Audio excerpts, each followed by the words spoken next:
Oi, pessoal, tudo bem? Hoje eu vou trazer um caso clínico para a gente discutir, sobretudo diagnóstico, os diagnósticos sindrômicos, anatômicos e etiológicos, e depois para a gente conseguir estruturar o planejamento terapêutico do paciente. Vou colocar aqui do lado a história clínica do paciente, o exame físico e os exames laboratoriais. Vou dar alguns minutinhos para vocês lerem, para a gente conseguir discutir depois e dar andamento, certo? Vou colocar aqui. Vão lendo. Se atentem aos detalhes, tanto da HDA quanto da HPP, para a gente depois discutir os achados da história clínica e exame físico do paciente, tá bom?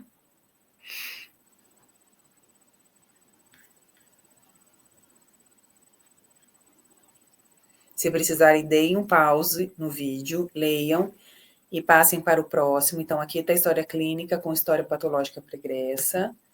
No próximo está o exame físico.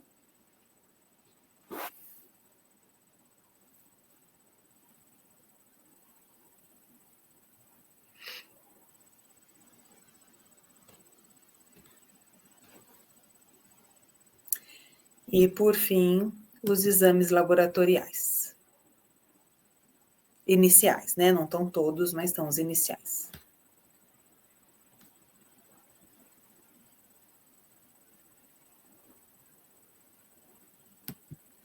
Pessoal, se vocês precisarem, voltem, pausem, leiam com calma, porque agora a gente já vai começar a discussão, certo?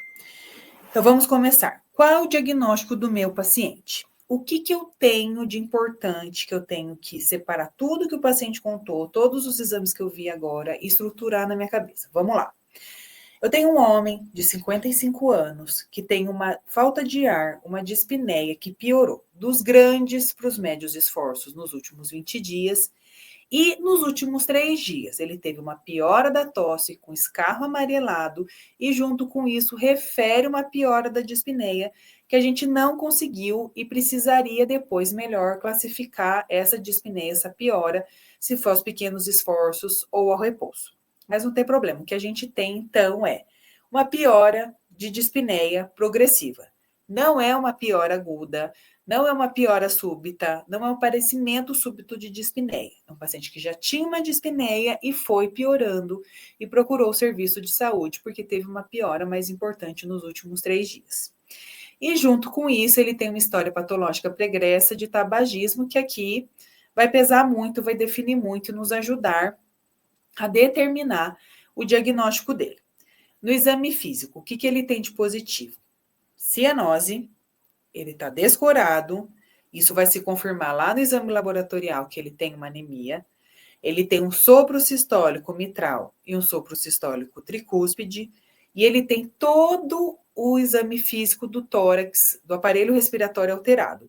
Desde a inspeção, que é um aumento antero-posterior, a percussão, que ele é mais hipersonoro, ou seja, ele não é uma percussão, um som claro pulmonar, não chega a ser um timpânico, mas ele está quase mais perto do timpânico do que do som claro pulmonar, e tem uma ausculta com estertores subcriptantes até 2/3 do tórax, e no abdômen uma palpação, né, uma palpação do fígado a 3 centímetros do rebordo costal. E nos exames laboratoriais nós temos de alterado é anemia e depois um exame de urina 1 com nitrito positivo, aumento de leucócitos e uma urocultura positiva para Escherichia coli, e já trouxe até a sensibilidade sensível à ciprofloxacina. Então vamos lá. O diagnóstico sindrômico desse paciente, a gente chama aqui então o sintoma mais predominante, que é a dispneia, e classifica como uma síndrome dispneica. Lembrando que vocês têm que ter em mente que essa síndrome dispneica ela é uma síndrome subaguda ou de instalação mais insidiosa, para a gente poder lá chegar depois no diagnóstico etiológico. De diagnóstico anatômico, pulmão e ou coração. E, por fim, o diagnóstico etiológico, a gente juntando o tabagismo, a dispneia insidiosa e a piora da tosse, descarro, junto com o exame físico, que eu tenho um tórax todo alterado, com sinais e sintomas característicos de uma doença pulmonar obstrutiva crônica. Só que esse paciente está piorando. Então, não é simplesmente um diagnóstico de DPOC, que nesse caso é um DPOC presumido, porque eu não tenho uma espirometria prévia para ter certeza, para dar o diagnóstico definitivo. Então, a gente fica como DPOC presumido. E aí, a gente classifica como DPOC exacerbado, baseado nos pontos cardinais que eu trago aqui, que são piora da tosse, ou aparecimento da tosse, piora da dispneia, ou piora e aparecimento, ou aparecimento de catarro. Ou o catarro era claro, ele fica amarelado, ou o paciente não tinha nenhuma secreção e aí passa a ter. Então, o paciente, ele pontua nos sinais cardinais, né, como piora da dispneia, aparecimento de tosse e aparecimento de catarro amarelado. Ele pontua nas três, então a gente já classifica como DPOC exacerbado. E a gente tem que pensar a partir daqui, por que esse paciente descompensou? Por que ele exacerbou esse DPOC? Ele exacerbou esse DPOC, a gente pensa em três coisas que a gente vai buscar no paciente. O primeiro, causas infecciosas. O segundo, síndromes coronarianas. E o terceiro, piora progressiva da doença. Se o paciente já tinha o diagnóstico e já estava sendo tratado, ele abandonou o tratamento, ou ele não parou o tabagismo, ou se ele parou, cessou o tabagismo, ele voltou a fumar. No caso do nosso paciente aqui, a gente já tem a resposta que está lá nos exames laboratoriais, que é uma infecção urinária, que está lá o nitrito positivo, leucócitos aumentados e uma Escherichia coli no exame. A causa da infecção, ela pode ser pulmonar ou extrapulmonar. Então, a infecção urinária pode estar presente. Então, vamos lá. Síndrome disfineica como diagnóstico sindrômico, pulmão e ou coração como diagnóstico anatômico, e, por fim, o diagnóstico etiológico, um DPOC presumido exacerbado por infecção urinária, infecção do trato urinário, que fica até melhor, essa denominação, infecção do trato urinário. E os outros comemorativos do exame físico do paciente, em que a gente pode pensar como outra causa da dispneia, que talvez aqui seja o principal diagnóstico diferencial, que é a insuficiência cardíaca. A gente tem que ter em mente que o paciente com DPOC, ele vai ter uma hipertensão, pode ter uma hipertensão pulmonar secundária e evoluir com cor pulmonar. Então, eu também colocaria como diagnóstico do paciente, diagnóstico etiológico, um cor pulmonar, o que fala a favor disso. É estase jugular, principalmente um fígado palpável, sinais de que o coração direito do paciente não está suficiente, né? Não está com insuficiência. Então, cor pulmonar também cabe aqui como um diagnóstico etiológico. Tudo bem até aqui, pessoal? Então, vamos lá. E quais os outros exames que a gente vai pedir para complementar, então, a investigação desse paciente? Então, esse paciente vai precisar de uma radiografia de tórax inicial, de preferência PA e perfil.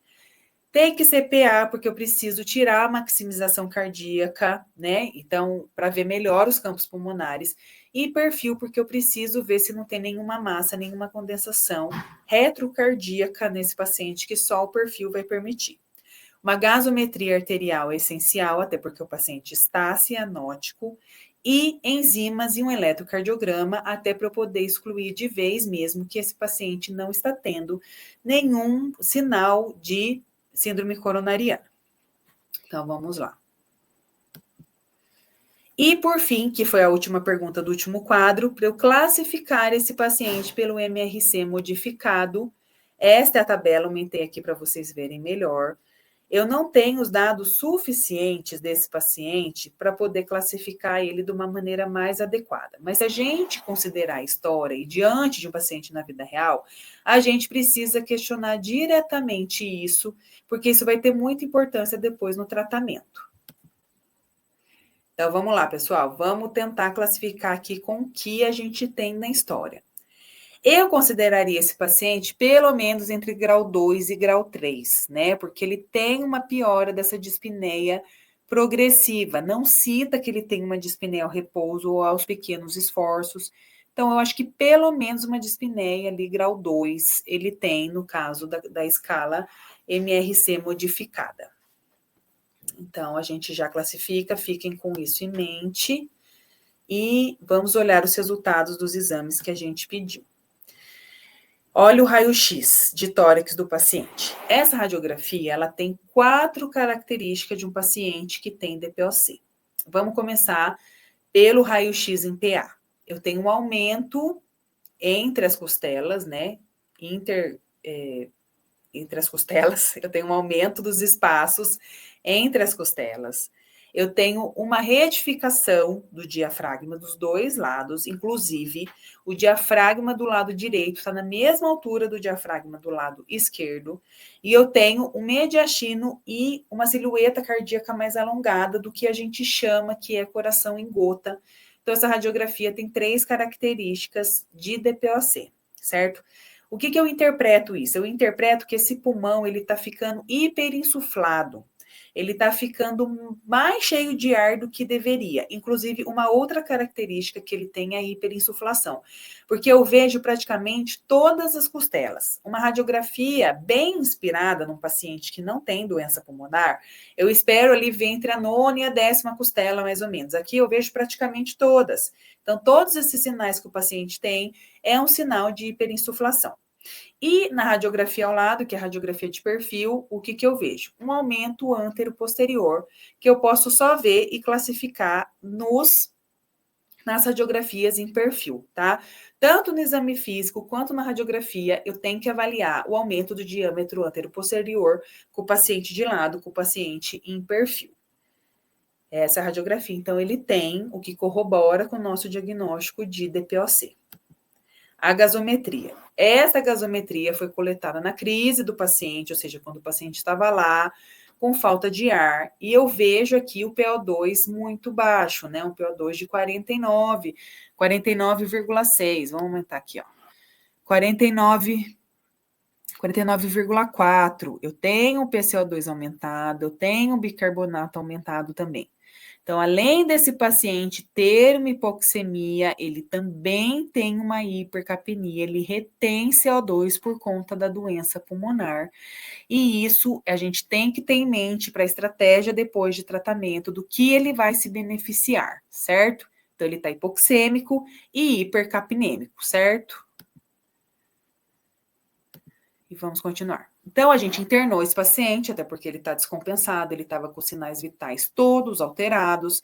A gente internou, começou o tratamento antibiótico para infecção do trato urinário, ele melhorou a pressão, ficou hemodinamicamente estável e controlou os sintomas respiratórios. Ou seja, eu tratando a causa da descompensação, além, né, de tratar o DPOC em si, esse paciente compensou. E como que eu vou continuar o manejo desse paciente clínico da maneira que ele está, sobretudo para o DPOC? O tratamento antibiótico aqui a gente não tem dúvida, chegou à cultura, e a cultura já guiou o antibiótico, que foi a ciprofloxacina. E o tratamento do DPOC? O que a gente vai fazer? E quais são as recomendações para esse paciente, que já está melhorando, antes da alta, que alteram a mortalidade dele? Então, vamos começar aqui. Segundo, a última definição, o último consenso de DPOC, que é de 2023, a gente vai ter aqui a classificação Gold de 2023, que mudou para ABE. Antes era ABCD, se eu não estou enganada, agora é ABE. Então, eu vou classificar o meu paciente. Então, eu tenho um paciente DPOC exacerbado e eu preciso classificar por essa ferramenta, que é a ferramenta ABE, porque isso depois vai determinar como que eu vou tratar esse paciente. Onde que o nosso paciente está? Nosso paciente está aqui na classificação B, por isso que eu preciso colocar o MMRC dele aqui. Lembra que eu falei que era pelo menos 2 pela história clínica do paciente? Então, eu já classifiquei ele, eu preciso classificar pelo MRC modificado, porque quando eu vou classificar ele no Gold ABE, eu sei que a classificação dele é a classificação B. Essa outra classificação aqui de baixo é uma outra classificação de dispneia também, que a gente pode aplicar, mas pela MMRC dele, a gente já sabe que a classificação dele é a B. Não é a E, porque a gente não tem outros históricos de outras internações, então acaba que fica aqui na B mesmo. Diante disso, então, a gente vai escolher o tratamento para o DPOC específico. Vamos aqui, ó, pessoal. na classificação B, que é o caso dele. Então, assim, a gente tem que saber todas as classificações e citar a classificação específica para o nosso paciente. Então, além do tratamento antibiótico com ciprofloxacina, eu vou entrar com terapia dupla broncodilatadora LABA, que é os beta-agonistas de longa duração, mas o LAMA, que são os beta-agonistas muscarínicos, certo? Os muscarínicos de longa ação.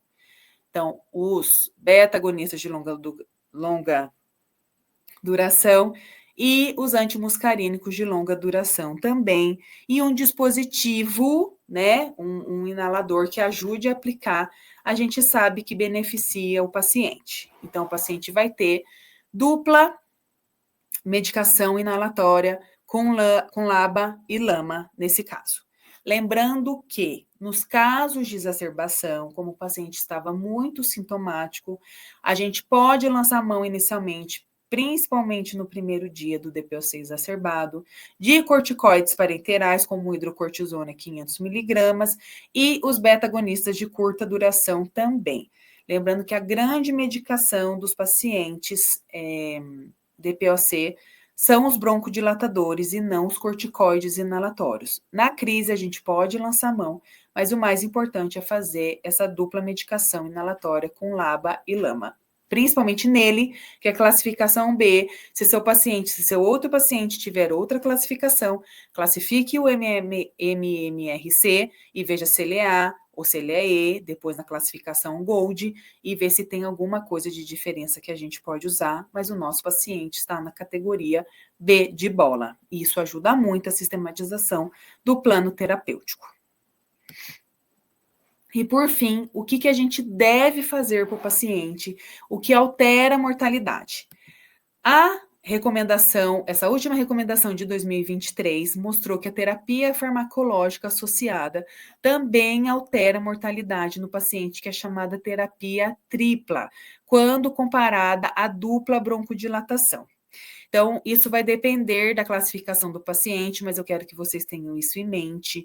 Se vocês ficarem com mais dúvidas, leiam essa classificação de 2023 no consenso de DPOC, que lá fala em detalhes. Então, aqui, ó, eu vou fazer essa terapia tripla para os pacientes sintomáticos com exacerbação frequente. Então, no caso do nosso paciente, ele não iria se beneficiar com essa terapia farmacológica para a mortalidade. Mas, em compensação, das terapias não farmacológicas, qual que ele vai se beneficiar? Então, eu preciso orientar meu paciente sobre cessação do tabagismo, na verdade, isso é para todos os pacientes.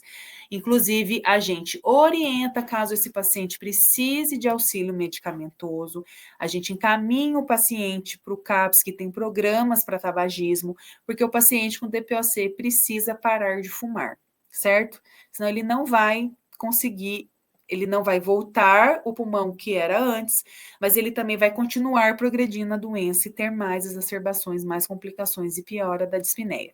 Além disso, reabilitação pulmonar para pacientes hospitalizados, então o nosso paciente precisa ter, a gente precisa classificar a oxigenoterapia domiciliar, que eu vou falar mais adiante. A indicação da oxigenoterapia domiciliar eu falo mais adiante. O bilevel domiciliário também posso indicar naqueles que têm hipercapnia importante associada, e a cirurgia de redução pulmonar nos casos que têm predominantemente acometimento superior. Então, o que no nosso paciente ele iria se beneficiar? Cessação de tabagismo, reabilitação pulmonar, e a gente vai ver se ele tem ou não classificação para oxigenoterapia domiciliar, certo?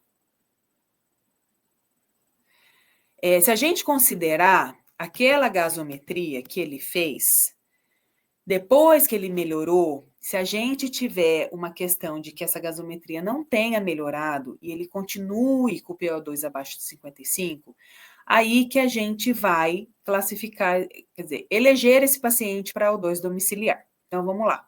Quando que eu vou eleger o meu paciente para O2 domiciliar? Quando ele estiver fora da crise, certo? E eu colho uma gasometria sem O2, pelo menos meia hora sem oxigênio, e o PO2 do paciente está abaixo de 55 ou a saturação está abaixo de 88. Essa é uma situação absoluta que eu não preciso de outra condição. Se o PO2 do paciente estiver entre 56 e 59 e a saturação de O2 abaixo de 89 e ele tiver corpo monale ou policitemia, eu também considero ele como elegível para oxigênio domiciliar. Então, mais um exame que eu preciso solicitar e que está dentro das nossas hipóteses diagnósticas, que é o corpo monale. Eu poderia pedir também um ecocardiograma para esse paciente para ver função de ventrículo direito, para ver presença de hipertensão pulmonar pelo ecocardiograma, olhar melhor as válvulas dele, tanto, principalmente a mitral e a tricúspide, onde a gente ausculta o sopro, para entender se todo aquele quadro clínico de coração direito que ele tem é explicado pela hipertensão pulmonar secundária pelo DPOC. Considerando se essa gaso foi coletada fora da crise e o paciente 30 minutos sem oxigênio, o nosso paciente também iria se beneficiar com O2 domiciliar e a gente iria fazer o pedido. E como que eu mando esse paciente para casa? Eu mando ele ao término do antibiótico, com melhora da dispneia, reabilitado após fisioterapia.